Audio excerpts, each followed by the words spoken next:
नमस्कार साथियों। JSSC CGL के लिए नागपुरी सिलेबस को पढ़ते हुए आज ये हमारा 23वां वीडियो क्लास है, जिसमें हम बनकेवरा भाग 1 के पद्य संकलन मतलब कविताओं को पढ़ रहे हैं। कविताओं को पढ़ते हुए कुल हम लोगों ने 32 कविताओं में से 24 कविताओं को पढ़ लिया है, जिनके वीडियो का लिंक इस वीडियो के डिस्क्रिप्शन में दिया हुआ है। आप उन्हें देखकर पीछे की कविताओं को समझ सकते हैं। आज के इस वीडियो क्लास में हम 25वां कविता को पढ़ेंगे और ये 25वां कविता का नाम है मति करु सान। मति करु सान कविता के लेखक हैं, मति करु सान कविता के कवि हैं देवेंद्र नाथ पाठक। देवेंद्र नाथ पाठक ने इस गीत को मर्दानी झूमर राग में लिखा है। देवेंद्र नाथ पाठक हमसे कहते हैं, इस कविता के माध्यम से हमसे कहते हैं कि कभी भी अपने बल, बुद्धि, धन, शरीर आदि पर घमंड नहीं करना चाहिए, सेखी बघारना नहीं चाहिए, सदा दयालु कृपावान बने रहना चाहिए। और ऐसा कहते हुए कवि इस कविता को, इस गीत को लिखे हैं मर्दानी झूमर राग में। सबसे पहले पद में कवि लिखते हैं, मति करु सान बड़े बड़क टूटल गुमान, करें रावण अभिमान, दुर्योधन धनमान, इंद्र कुबेर बाली अति वीर बलवान, मति करु सान बड़े बड़क टूटल गुमान। मति करु सान कहने का अर्थ है मत करो सान। सान का शाब्दिक जो अर्थ होता है वो होता है गर्व करना, घमंड करना या सेखी बघारना। तो अपने आप पर गर्व, घमंड, सेखी बघारना मत करो।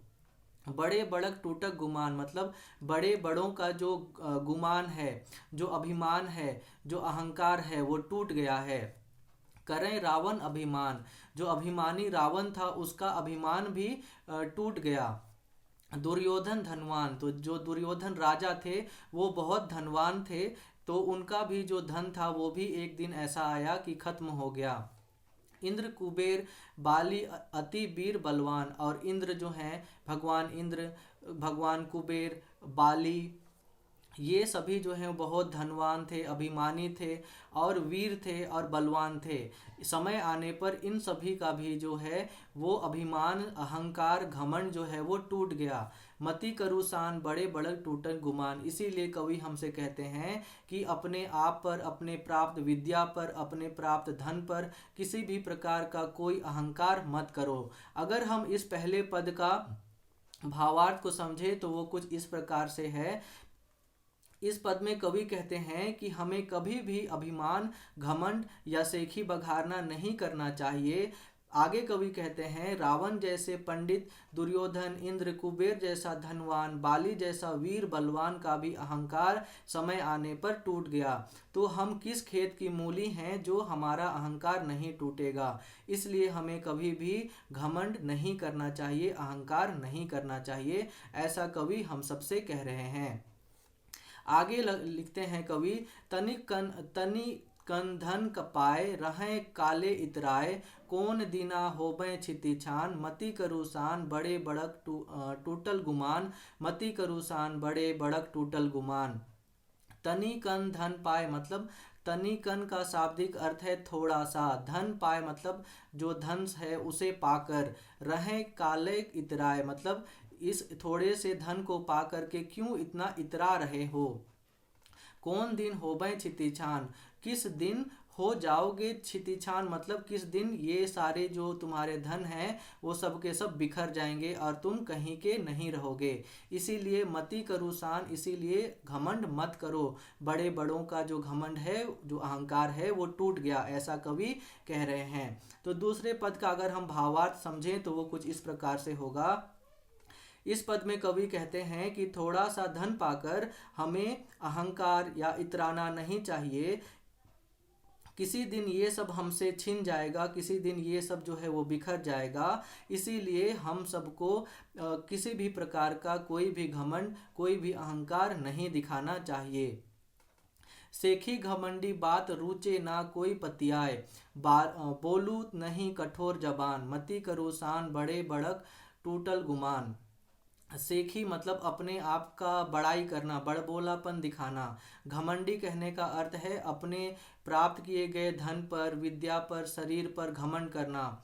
बात रुचे ना मतलब ये जो सेखी बघारने वाली बात होती है, घमंडी बात होती है, वो किसी को पसंद नहीं आती है। ना कोई पत्याय, ना ही उस पर कोई विश्वास करता है। पत्याय का शाब्दिक अर्थ है विश्वास करना। बोलू नहीं कठोर जबान मतलब कभी भी कठोर जबान मत बोलो, कभी भी किसी से अ, दुख पहुंचाने वाली बात किसी को मत बोलो, ऐसा कवि कह रहे हैं। मति करो शान बड़े बड़क टूटक गुमान, शान मत करो, बड़े बड़ों का जो गुमान है, जो शान है, जो अहंकार है, वो टूट गया।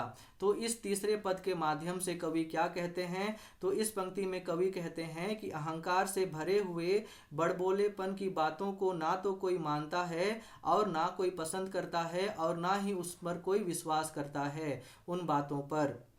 इसलिए हमें कठोर बोली ना बोलकर, साथ ही हमें कठोर बोली ना बोलकर मीठी जुबान बोलना चाहिए। आगे कवि कहते हैं कि हमें घमंड नहीं करना चाहिए। घमंड करने वाले बड़े बड़े लोगों का घमंड जो है, अहंकार जो है, गुमान जो है, वो टूट गया है। ऐसा कवि इस तीसरे पद के माध्यम से कहते हैं। आगे कवि लिखते हैं, गरीब साधु पंडित केहू केहू ना भेलय हित, धन मदे करें अपमान, मति करु शान बड़े बड़क टूटल गुमान। गरीब यहाँ पे गरीब दुखी लोगों को कहा गया है, साधुओं को कहा गया है, पंडित को यहाँ पे कहा गया है।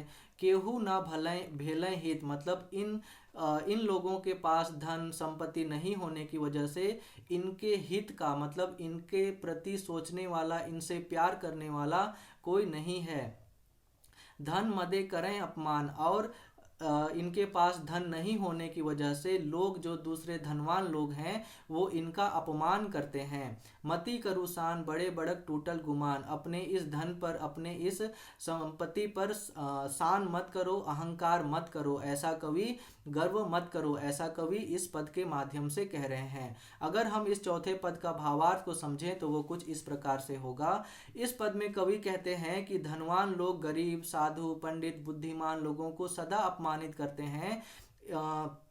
उनके पास में कोई धन नहीं होता है, बस इसीलिए इनसे कोई भी सद्भावना, प्रेम नहीं रखता। ऐसा करना ठीक नहीं है। आगे कवि कहते हैं कि बड़े बड़ों का अभिमान टूट गया, तो इन अहंकारी धनवान लोगों का भी जो अहंकार है वो एक दिन ऐसा आएगा कि टूटेगा। ऐसा कवि इस चौथे पद के माध्यम से कह रहे हैं। आगे कवि लिखते हैं, नहीं रही एके दिन समय घूरी सबक ठीन,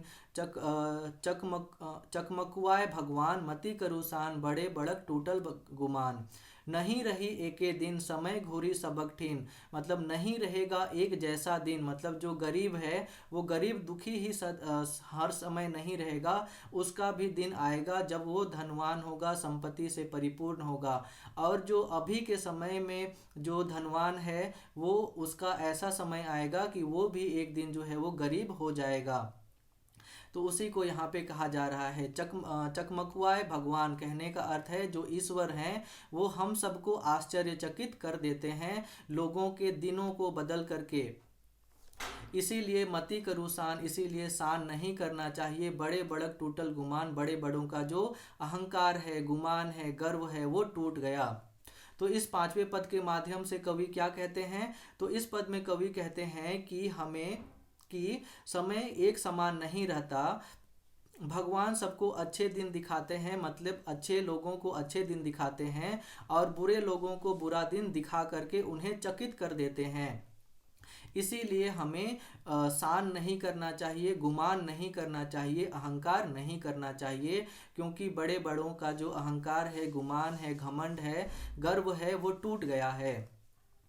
देविंदर समुझात पाप धर्म ना बुझात, मेट जाबे नाम तो निशान, मति करु शान बड़े बड़क टूटल गुमान। देविंदर यहाँ पर जो है वो देवेंद्र नाथ पाठक अपने के लिए, खुद के लिए लिखे हैं। समुझात मतलब समझाते हैं, पाप धर्म ना बुझात, पाप धर्म जो है वो नहीं बुझाता है, पाप धर्म नहीं करना चाहिए। मिट जावे नाम तो निशान। अगर हम पाप धर्म करेंगे, पाप करेंगे, तो एक दिन ऐसा आएगा कि हमारा इस संसार से नामो निशान जो है वो मिट जाएगा। इसीलिए मति करो शान, इसीलिए शान मत करो, बड़े बड़ों का टूट गया है गुमान, उनका शान उनका अहंकार। तो इस छठे पद के माध्यम से कवि क्या कह रहे हैं? इस पंक्ति में कवि लोगों को समझाते हुए कहते हैं, हम सबको समझाते हुए कहते हैं कि अपने अहंकार और घमंड से लोगों को दुख मत पहुंचाओ, पाप के भागीदार मत बनो, नहीं तो इसी घमंड और अहंकार की वजह से एक दिन तुम्हारा नामो निशान इस संसार से मिट जाएगा। ऐसा कवि इस पद के माध्यम से कह रहे हैं। इस प्रकार से ये जो कविता है उसका शब्दार्थ भावार्थ खत्म होता है। आगे हम इस कविता से संबंधित जो प्रश्न उत्तर हैं उन्हें देखते हैं। पहला प्रश्न है, मति करू शान बड़े बड़क टूटल गुमान, मति करू शान बड़े बड़क टूटल गुमान, करें रावण अभिमान, दुर्योधन धनवान, इंद्र कुबेर बाली वीर बलवान। मति करू शान बड़े बड़क टूटल गुमान, प्रस्तुत पंक्ति कौन कविता से लेल जाहे? तो ये जो पंक्ति है वो किस कविता से लिया गया है? तो मति करू शान कविता से लिया गया है, इसीलिए हमारा आंसर ए होगा। हेठे देल में से कौन मति करू शान कर रचनाकार है? कहें तो देवेंद्र नाथ पाठक जो हैं वो हमारे इस कविता के रचनाकार हैं, मति करू शान कविता के गीत के रचनाकार हैं। नेक्स्ट क्वेश्चन है, मति करू शान कौन राग छंद में लिखल जाहे? तो ये जो कविता है वो किस राग छंद में लिखा गया है? तो ये गीत जो है वो मर्दानी झूमर में लिखा गया है। मति करू शान कविता कौन कर कवि देवेंद्र नाथ पाठक का जन्म कौन बछर होए रहे? किस वर्ष में इस कविता के कवि जो देवेंद्र नाथ पाठक हैं उनका जन्म हुआ था? तो उनका जन्म जो है वो 1919 से 20 ईस्वी के बीच में हुआ था, आसपास में हुआ था। मति करू शान कविता में कवि आदमी के बगरा ज्ञानी होवे पहे का से बाँचे कर बात करैना। तो यहाँ पे कवि जो हैं वो लोगों को जब वो ज्ञान की प्राप्ति कर लेते हैं तो किस चीज़ से बचने की बात करते हैं? तो अभी हम लोगों ने देखा कि आप किसी भी तरह की कितना भी विद्या पालें, कितना भी धन पालें, कितना भी आपके पास में शान हो, कितना भी आप अभिमानी हो, लेकिन एक दिन ऐसा आएगा कि आपसे ये सारी चीज़ें छूट जाएंगी। और इसीलिए हमें इन सब चीज़ों पर कभी भी अहंकार नहीं करना चाहिए, गुमान नहीं करना चाहिए। तो इसीलिए हमारा आंसर जो होगा वो गुमान करे से बाँचे कहना, मतलब गुमान करने से बचने के लिए कहते हैं कवि इस पंक्ति के माध्यम से, इस कविता के माध्यम से। तो इस प्रकार से इस कविता से जो संबंधित प्रश्न उत्तर हैं वो भी खत्म होते हैं। उम्मीद करते हैं कि आपको ये वीडियो क्लासेस पसंद आ रहे होंगे। अगर आपको हमारे ये वीडियो क्लासेस पसंद आ रहे हैं तो हमारे इस YouTube चैनल को सब्सक्राइब कीजिए और इस वीडियो को शेयर कीजिए ताकि लोगों तक हम अधिक से अधिक पहुंच सके। आपके सब्सक्रिप्शन से हमें हिम्मत मिलती है कि हम आपके लिए इसी तरह से वीडियोस बनाते रहें और आपका मदद करते रहें ताकि आप अपने परीक्षाओं में अच्छा स्कोर कर सकें। इसी शुभकामना के साथ में आज के इस वीडियो क्लास को हम ख़त्म करते हैं। बहुत बहुत धन्यवाद।